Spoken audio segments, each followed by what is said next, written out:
my beautiful family, welcome back to our channel. You know what, I am just so happy to see you because today is going to be a very helpful video. Today we're going to talk about tackling and balancing a full-time job and social media, because let me tell you, it's like you're doing two full-time jobs. It's exhausting, but worth it. So I thought today I would share some tips, some tricks, some apps, organizers, just everything I've done to grow my social medias and to just balance everything, plan out content, get it all figured out, and make my life a little easier. So I hope I can make your life a little easier as well. But if you're new, hello.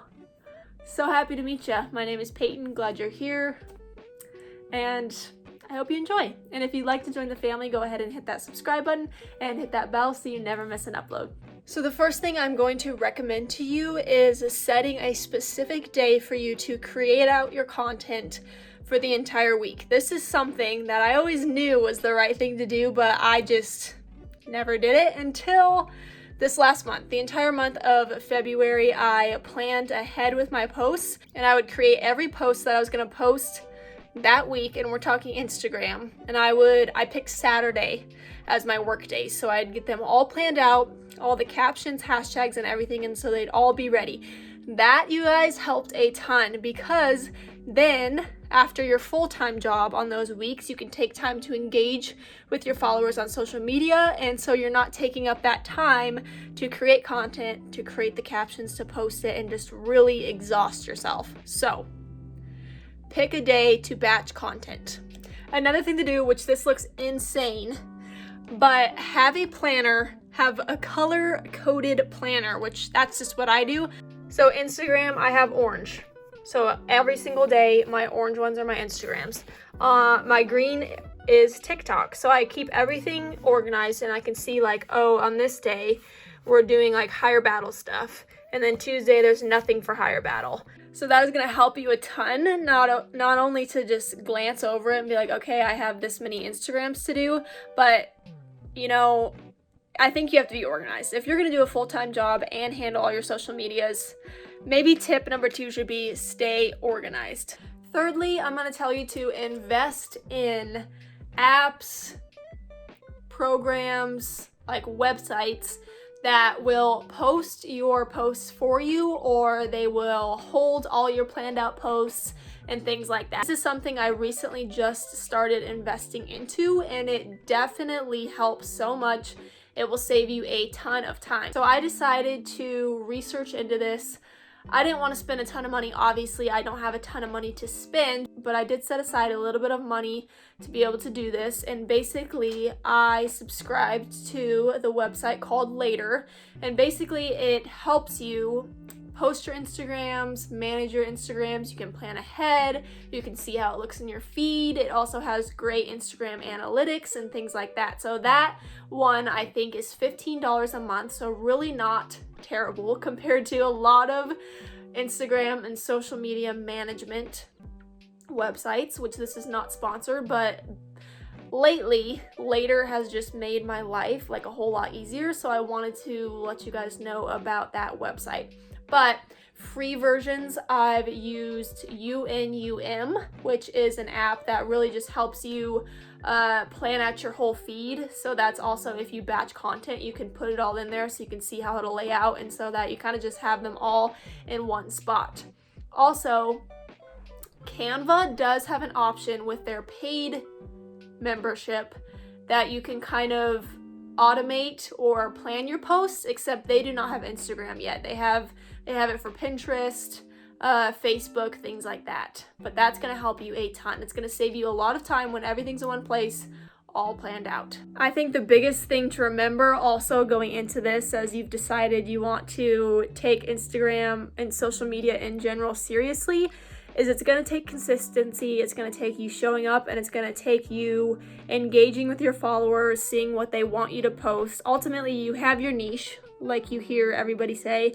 You have your ultimate purpose, so you need to find that audience that goes along with what you're trying to do, and you have to really create relationships with them. And so, like my YouTube channel here, it took quite a while to build up a following base, a fan base. I don't want to say that, but it took me a while to build that following where they would come back each week to watch my videos, where I have subscribers that I recognize. I have people on Instagram that I recognize who like my posts every time they comment and things like that. That's because I've created a relationship with them. They think they know me on like a friend personal level, so they're gonna keep coming back, which is great. So I think this has worked for me.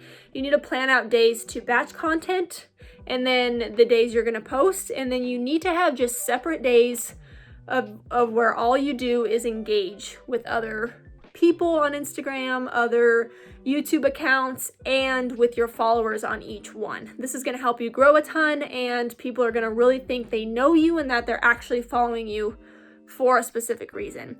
So I used to try to engage like every single day, but really it's a lot to create your content, post it, engage with people you know on the app. So to have a completely separate day for engagement is wonderful.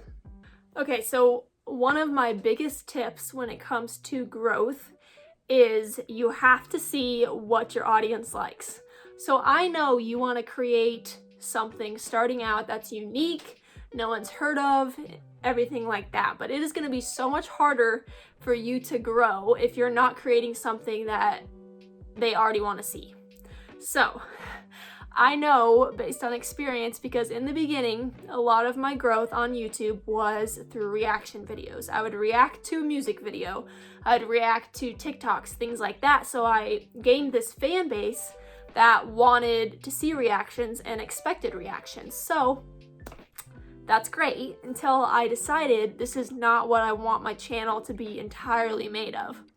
So I slowly tried to make that transition, and of course I lost followers because they didn't want faith-based videos, they didn't want how-tos, lifestyles, they wanted the reaction videos. So you need to be true to your purpose, but you can't, nothing's impossible, but you can't go create things that no one's ever heard of, because how are you going to get that momentum? And I say this because an easy way to grow on a lot of platforms is finding the trends, finding the videos everybody's making, but making them to cater to your audience, to your niche, to your purpose. So that is a good way to like trick the algorithm, because it's like, hey, I'm jumping on this trend like everyone else, but I'm gonna make sure I can get the trend to fit my purpose. So you're not gonna lose those followers because they're not gonna be like, what the heck are you doing? You're going all over.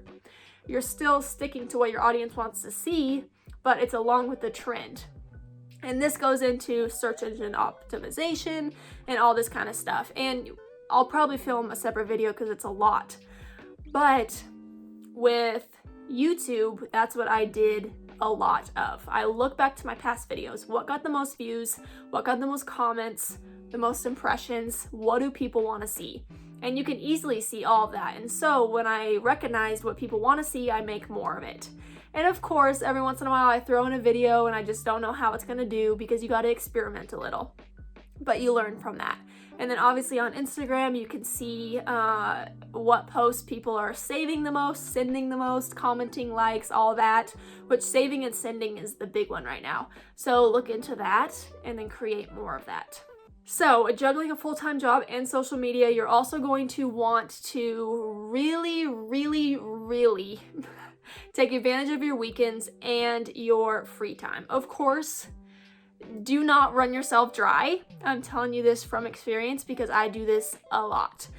Do not do that. Make time for rest, make time for content. That's why I'm saying if you figure out your system of planning, batching, all of that stuff, your nice little system that flows, it's just gonna be way better for you. And so use your weekends. Like Saturday for me is my work day. Sunday is my rest day. I do not go on social media whatsoever. And the tricky thing is you cannot skip your set work day that you planned, because if you do that, then you're gonna have a week where you're scrambling. You're gonna be scrambling. And that's never fun, because you're exhausted at work, you're exhausted at home, you're exhausted literally doing everything because you didn't plan ahead. So really all of this is time management. And I also think, like for me, if I'm gonna go on vacation, if I'm gonna be gone a day or a couple days before my upload days for like YouTube, for example, I will plan ahead, I'll film ahead, and then I will edit it and have it up and scheduled. So I'm not stressing at all because it's already up and ready. This is probably one of the most important tips that you need to realize.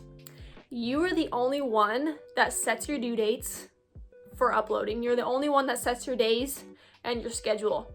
So, and I'm super hard on myself with this. I upload on Sundays, Fridays on YouTube. I have my Wednesday podcast, and then I'm uploading like throughout the week on Instagram.